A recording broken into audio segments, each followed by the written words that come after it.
The overall goal of this procedure is to use reverse-phase high-performance liquid chromatography to quantify purine metabolism in chronic lymphocytic leukemia, or CLL cells, measured in different culture conditions.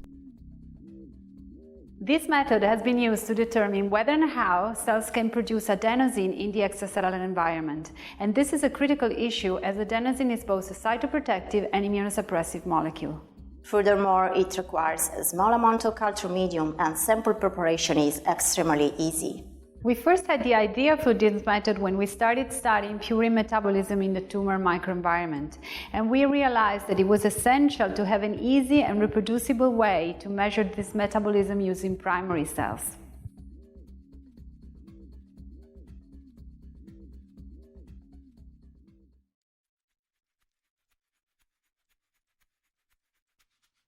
Make a 1:3 dilution of whole blood with room temperature 1x phosphate buffered saline, or PBS.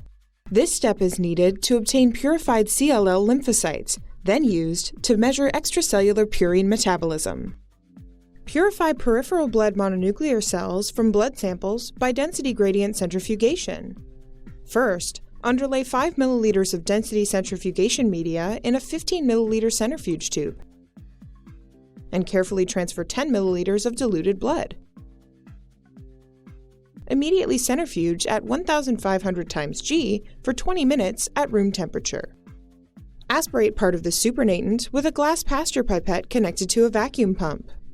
Then, collect the PBMC ring at the interface between the density centrifugation media and the diluted plasma with a 5 milliliter pipette, and transfer the cells to a 50 milliliter centrifuge tube.